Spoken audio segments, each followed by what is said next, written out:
அப்படின்னு யாருக்குமே ஒரு இது வரும். அந்த வருத்தம் பொன்ராஜையாவுக்கு இருந்த மாதிரி எனக்கு இருந்தது. நியாயமா பார்த்தா உங்களுக்கு இருந்திருக்கும். அப்போ அதை பார்த்த அந்த தாவேக்காவுடைய தலைவர் என் தம்பி விஜய்க்கு இருந்திருக்கணும். இப்ப என்ன சொல்லியிருக்கணும்?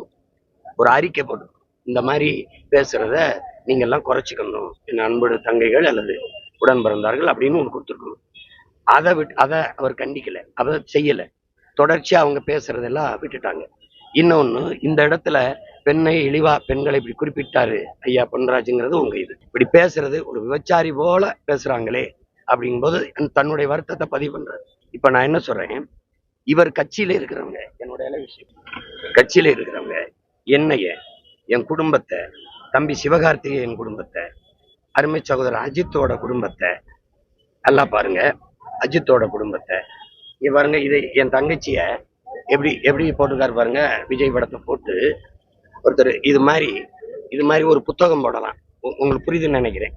எப்படின்னா அவ்வளவு இழிவா பேசுறாங்க. உங்க கட்சியில உங்களுக்கு வரனாலும் உங்க கட்சியில இருக்க முதன்மையான 2ஆம் கட்ட தலைவர் பார்த்திருப்பாங்க. இதையெல்லாம் ஒரு கண்டிச்சு ஒரு பொதுவான அறிக்கை இந்த மாதிரி எழுதுறது, கண்ணியமற்ற பதிவுகளை குறைங்க, தவிருங்க, இந்த மாதிரி செய்யக்கூடாது அப்படின்னு நீங்க ஒரு தடவை அறிக்கை விட்டுருந்தா, அந்த தங்கச்சியை பேசும்போது அப்ப இப்படிலாம் பேசுறது கண்ணியமற்றது. உங்களை பெற்றவர்கள், உங்க உடன் பிறந்தவர்கள், உங்களுக்கு படிப்பிக்கிற ஆசிரியர்கள், உங்களோட பணி செய்கிறவர்கள், நம்ம கட்சியில இருக்கிற பெரியவர்கள்லாம் கூச்சப்படுவாங்க, அருவறுப்பாங்க. அதை செய்யாதீங்கன்னு நீங்க ஒரு நேர்மையா ஒரு அறிக்கை விட்டுருந்தீங்கன்னா, இப்ப நீங்க பொன்ராஜையா மேல கமிஷனர் அலுவலகத்துல மனு கொடுக்க போனீங்கல்ல, புகார் அளிக்க போன, அதுக்கு தகுதியும் நேர்மையும் உங்களுக்கு இருந்திருக்கும்.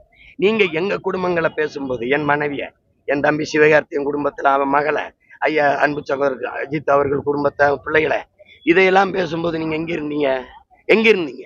அப்போ உங்க கட்சிக்காரங்க என் கட்சியில் இருக்க பிள்ளைகளை, மற்ற கட்சியில் இருக்க பெண் பிள்ளைகளை அவ்வளவு கேவலமா எழுதுறானே, வாய்கிட்ட சொல்ல முடியாத வார்த்தைகளை.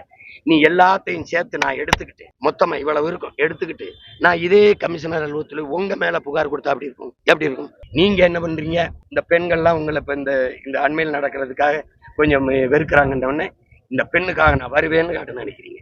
நீங்க எங்க நடிக்கிறத நிறுத்தினீங்க? எங்க இன்னும் நடிச்சுட்டு தான் இருக்கீங்க. நீங்க திரையில நடிக்கிறது இப்ப தரையில தான் அதிகமா நடிக்கிறீங்க. நீங்க உண்மையிலே அக்கறை இருந்தா அந்த தங்கச்சிகள் பேசும்போதே ஒரு அறிக்கை உங்க பேர்லயோ, உங்க கட்சி பேர்லயோ, உங்க பொதுச் செயலாளரோ, செய்தி தொடர்பாளர்களோ இது மாதிரி தங்கச்சிகள் பேசுறத நிறுத்திக்கணும். அன்பு வேற, இப்படி வெளிக்காட்டுறதுக்கு இந்த வார்த்தைகள் அருவருப்பா இருக்கு, செய்யக்கூடாதுன்னு சொல்லணும். அப்படி நீங்க சொல்லலையே நீங்க. அப்புறம் இப்ப பொன்ராஜ் சொன்னதுல அவர் சொல்றது வருத்தம், ஆதங்கம், யாரையும் காயப்படுத்தணுங்கிற வார்த்தை அல்லது.